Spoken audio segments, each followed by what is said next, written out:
What is up guys, मेरा नाम है शिवम और आज के इस वीडियो में थोड़ा अलग टॉपिक के बारे में बात करेंगे। आप में से बहुत सारे लोगों ने बताया कि या तो आप स्टॉक मार्केट एंटर कर रहे हैं या करना चाहते हैं, एंड आप चाहते हैं कि मैं स्टॉक मार्केट पे भी थोड़ा सा बताऊं, क्योंकि स्टॉक मार्केट का मेरा एक्सपीरियंस कंपैरेटिवली ज़्यादा भी रहा है। तो मैं जो मेरा पोर्टफोलियो चलाता हूँ, सिमिलर तरीके से मैं क्रिप्टो में भी पैसा डाल रहा हूँ। इन जनरल आपको पता ही होगा, फंडामेंटल जो रिसर्च है, मैं एक ऑफ कोर्स वॉरेन बफे का बहुत बड़ा फ़ैन हूँ, पर इंडिया के लिए बहुत सारी उसमें से चीज़ें इनएप्लीकेबल हो जाती हैं।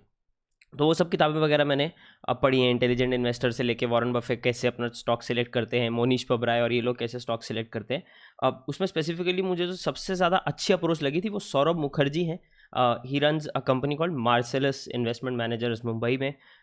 उनका मुझे अप्रोच बहुत अच्छा लगता है, जिसका नाम है कॉफ़ी कैन इन्वेस्टिंग। जो रॉब कर्बी नाम का एक बंदा था, उसके इन्वेस्टिंग के तरीके पे बना है, and this is the book that I follow. Coffee can investing ही नाम है सौरभ मुखर्जी का। सौरभ मुखर्जी के उन्हीं की बुक है ये किताब। आई फॉलो फॉर सिलेक्टिंग जो भी स्टॉक्स हैं, एंड इसमें एक चीज़ बहुत इंपॉर्टेंट है, इसमें है मन का सुकून इम्पॉर्टेंट है। एक बार स्टॉक्स सिलेक्ट कर लिए, उसके बाद 10 साल चिल मारना है, कुछ चेंजेस नहीं करने हैं, थोड़ा बहुत पोर्टफोलियो देख के खुश हो जाओ बस। और या फिर एक एडिशनल स्टेप मैंने लिया लास्ट ईयर, जब डिप आया, डिप में मैंने थोड़ा सा वही कंपनीज को थोड़ा सा और बाय कर लिया।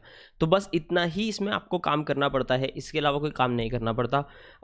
पर सिर्फ एक चीज़ है, आपको वो एक्साइटमेंट नहीं मिलेगी जो आपको ट्रेडिंग या क्रिप्टो में मिलता है, विच आई थिंक मेरे जैसे बंदे के लिए परफेक्ट था, क्योंकि काम है सारा दिन, काम जॉब वो सब चीज़ों में, तो उसकी वजह से फिर उसके बाद इवन रात को भी क्लाइंट मीटिंग्स एंड ये सब होते थे। तो रेगुलरली जब मैंने ये अप्रोच स्टार्ट किया था, मैंने बहुत सोच समझ के किया था, यार टाइम तो है नहीं रोज़ रोज़ ये सब करो, स्टॉक मार्केट में क्या चल रहा है वो देखो, मुझे चाहिए लो और सो जाओ।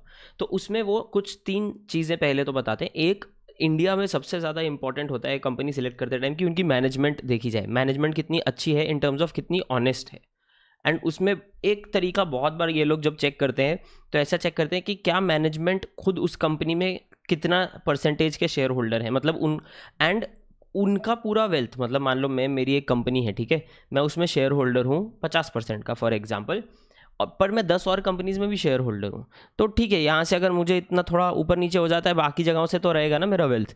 पर वो देखते हैं कि इन प्रोमोटर्स का या इन ओनर्स का, प्रोमोटर बोलते हैं इस केस में, उनका पर्सनल वेल्थ का कितना परसेंटेज इस कंपनी से अटैच्ड है। तो अगर फॉर एग्जांपल, इसमें बहुत अच्छा एग्जांपल आप देखो, तो बर्जर हैं जो उनके कुलदीप सिंह ढींगरा है, आप बर्जर पेंट्स के, उनका पर्सनल फैमिली वेल्थ अगर आप देखो तो आपको समझ में आएगा कि वो क्या करें, वो इंपॉर्टेंट हो जाता है। That is one. सेकंड, वो कितनी ऑनेस्ट मैनेजमेंट है इन जनरल, एंड ये चीज़ें ना लोगों से बातें करके, ये इंटरव्यूज़ में ज़्यादा पता नहीं लगता, तो ये थोड़ा बहुत लोगों से बातें करके भी पता लगता है या एम्प्लॉयज़ से बातें करके पता लगता है। तो वो रिसर्च उस एंगल पे जाते हैं। अनफॉर्चुनेटली बिकॉज वो एक्सेस वाली बात है, मैं इसमें ज़्यादा पढ़ता नहीं हूँ, बट मैं आई जस्ट मोर और less in this case rely on kind of जो न्यूज़ में चीज़ें हैं। आई नो परफेक्ट नहीं है, बट फिर कैसे वहाँ तक पहुँचा जाए, कितना लंबा काम है, आप खुद ही सोचो। तो मैं, बट ये इंपॉर्टेंट चीज़ बोलते हैं, क्योंकि इंडिया में मैनेजमेंट ऑनेस्ट होना बोल रहे हैं कि सबसे ज़्यादा इंपॉर्टेंट चीज़ है। तीसरा स्लैश चौथा जो पॉइंट है इसमें, वो ऐसा आ जाता है कि मार्केट लीडर हो अपने कैटेगरी में, मार्केट लीडर हो अपने कैटेगरी में, और ऐसा आइटम हो जो इंडियंस को, या मतलब मार्केट को रेगुलरली जिस आइटम की ज़रूरत पड़े या जो उस पर डिपेंडेंट है। तो फॉर एग्जांपल, जिसमें सौरभ मुखर्जी की एक फेवरेट कंपनी है नेस्ले, वो बोलते हैं नेस्ले बेबी मिल्क पाउडर में मार्केट लीडर है, और नेस्ले का जो दूध का वो बच्चों का जो बेबी मिल्क पाउडर है, कुछ भी कर लो, इंडिया में बेबीज़ तो आएंगे, बेबीज आएंगे और उनको मिल्क पाउडर लगेगा, नेस्ले की तरफ देखा जाएगा, कोविड आए या ना आए नेस्ले की ज़रूरत पड़ेगी। इस एंगल से सोचो कि ऐसा कौन सा फ्रेंचाइज है जिसकी ज़रूरत ही ज़रूरत है, राइट? हिंदुस्तान यूनिलीवर इनमें से एक पे आता है। तो ऐसा कुछ फ्रेंचाइजेस हम ढूंढ सकते हैं। तो एक बार वो कंपनीज हमने ढूंढ ली, फिर इस पर सेकेंड फिल्टर लगता है। अब जो सेकेंड फिल्टर का डेटा है, जब भी कोई कंपनी स्टॉक मार्केट में आती है, उनको एनुअली अपने जो एनुअल रिपोर्ट्स हैं उनके वेबसाइट पे पब्लिश करने पड़ते हैं। प्लस अगर आप उनका स्टॉक ऑलरेडी होल्ड करते हो तो आपको ईमेल पे भी वो आते हैं, quarterly statements and annual statements. उसमें ये 3 चीज़ों पर आपको ध्यान देना है। नंबर 1 है guys revenue growth. Revenue growth मतलब ये इनके फॉर्मूला के हिसाब से हर साल क्या रेवेन्यू 10% से बढ़ रहा है, मतलब पहले साल 1 लाख था, दूसरे साल 1,10,000 था, तीसरे लाख उसमें क्या 11,000 ऐड हुआ क्या। तो पिछले साल का 10% मिनिमम बढ़ना चाहिए ईयर ऑन ईयर।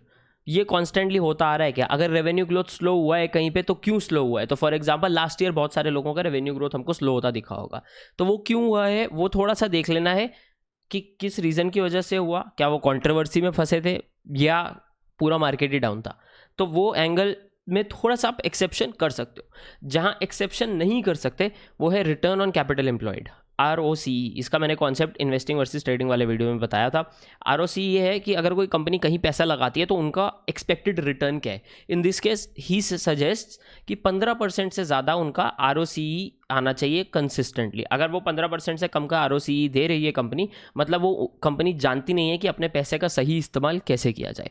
अगर कोई कंपनी ये नहीं जानती कि अपने पैसे का सही इस्तेमाल कैसे किया जाए तो वो शेयर होल्डर्स को रिटर्न नहीं दे पाएंगे। इसका भी एग्जांपल आप ROCE क्या होता है यूट्यूब पे आपको बहुत सारे वीडियोस मिल जाएंगे, मैं भी आगे आने वाले टाइम में प्लान कर रहा हूँ। तो इस एंगल से आप समझ सकते हैं कि कंपनी अपने पैसे के साथ कितनी डिलीजेंट है एंड कितनी स्मार्ट है, एंड वहाँ से ही तो शेयर होल्डर्स को रिटर्न आता है। एंड लास्टली टचेज थोड़ा सा on return on equity. Return on equity में मैं भी अभी ज़्यादा जाऊँगा नहीं, क्योंकि वो in fact in this case also बहुत ज़्यादा उस पर उन्होंने स्ट्रेस नहीं दिया है। पर ये कुछ फैक्टर्स हैं जो अगर यूज़ किया जाए और सिलेक्ट किया जाए तो अभी इसमें सिलेक्शन में बहुत ईजिली अगर देखो ना तो वो कंपनीज आती हैं। आप सेक्टर पकड़ लो नॉर्मली ना, इस सिलेक्शन में ऑटोमेटिकली वही कंपनीज बैठेंगी जो अपने सेक्टर में 1-2 नंबर पे हैं। एंड आप बोलोगे इसमें अभी ये कंपनियां बहुत बड़ी हैं, ये 100x 1000x जैसा आजकल सब लोगों को नए टोकन का क्रेज़ है क्रिप्टो में, ऐसा होगा क्या? ये कंपनीज बढ़ेंगी, नो प्रॉब्लम, ठीक है, आपको 10x रिटर्न्स इन 10 ईयर्स मिलेंगे। But the only thing is कि हम चाहते हैं कि हमारा पैसा ना डूबे, तो ये अच्छी कंपनीज के लिए सिलेक्शन होता है नॉर्मली। उसमें भी एक सिलेक्शन क्राइटेरिया और है रेवेन्यू का, कि टोटल रेवेन्यू कितना, मतलब उसमें आप ऐसा नहीं कर सकते कि रैंडम कोई फिगर पकड़ लिया रेवेन्यू का। तो जो मैंने आपको पहला पॉइंट बोला था ना, market leaders, normally market leaders एक अच्छे लेवल पे ऑलरेडी रेवेन्यू कर रहे होंगे। वो छोटी कंपनी ऐसा 100 करोड़ 150 करोड़ वाली कंपनी नहीं होगी। अभी मुझे एग्जैक्टली याद नहीं कि उन्होंने इस बुक में कितना एग्जैक्ट बोला था रेवेन्यू, पर वो आप चेकआउट कर सकते हो, आपको ऑनलाइन वो भी मिल जाएगा। पर एज सच अगर आप मार्केट लीडर देख रहे हो तो बड़ी ही कंपनीज आपको दिखेंगी। अभी वो किसी भी सेक्टर में हो सकती हैं, जिसमें एक आप वॉरेन बफे का फिल्टर और लगा सकते हो कि आप उसी सेक्टर में इन्वेस्ट करो जिसका आपको समझता है। तो मैं इलेक्ट्रॉनिक्स इंजीनियर हूँ, ठीक है, मेरी मास्टर्स है इंटरनेशनल बिजनेस में, तो मुझे बिजनेस समझता है, ठीक है, मुझे कॉर्पोरेट फाइनेंस समझता है, वो सब चीज़ें समझती है, पर एट द सेम टाइम मुझे थोड़ा बहुत इंजीनियरिंग समझता है। तो ऑप्टिमली मेरे लिए उस टाइप की कंपनीज ऑप्टिमल होनी चाहिए। बट सिंस मैं इंजीनियरिंग के साथ टच में नहीं हूँ तो मैं वैसा नहीं करता हूँ। मैंने थोड़ा सा खुद से मेरे हिसाब से रूल तोड़ा है ये वाला।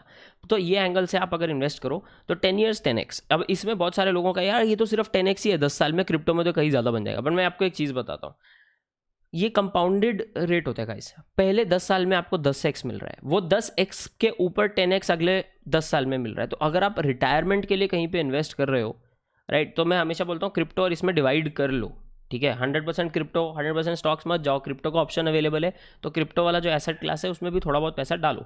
जो नॉर्मली मैं आपको सजेस्ट करता हूँ, आपका पूरा जो वर्थ है, जो भी आपको पैसा इन्वेस्ट करना है, उसका 10% ही रखो। एंड बहुत सारे लोग हैं हमारे टेलीग्राम ग्रुप में जो ऐसा ही कर रहे हैं, which is great I think, क्योंकि उसमें आपका रिस्क भी मिनिमाइज रहता है ना, आपका रिटर्न का परसेंटेज भी ठीक ठाक आपको मिल जाएगा, राइट। एंड सेम चीज़ यहाँ पे भी है, क्रिप्टो में भी सेम चीज़ अप्लाई होती है। एक ही ट्रेड पे या एक ही साल में 100x करने की बजाय अगर आपको 3 साल में 100x मिल रहा है या 3 साल में 10x मिल रहा है तो कोई प्रॉब्लम है क्या, राइट। अच्छी बात है, FD से तो 50 गुना बेटर है। तो वो एंगल से हमें सोचना है कि ट्रेडिशनल इन्वेस्टमेंट व्हीकल्स जो हैं उनसे बेटर रिटर्न्स मिल सकते हैं क्या, एज अपोज टू मेरे को 1000 गुना x चाहिए। तो ये बहुत सारे जो आपको आजकल नए टोकन आते दिख जाएंगे, 100x 1000x 100x 1000x, please उनसे दूर रहिए एक तो। और ये आप अप्रोच यूज़ कर सकते हैं स्पेसिफिकली स्टॉक्स के लिए। एंड स्टॉक्स में भी गाइज वही छोटे छोटे स्टॉक्स, इसने बता दे ये कंपनी जाएगी 1000x, उसमें ना पड़े तो आपका पैसा मेरे हिसाब से पर्सनली और पर्सनल एक्सपीरियंस के हिसाब से बता रहा हूँ बचा रहेगा।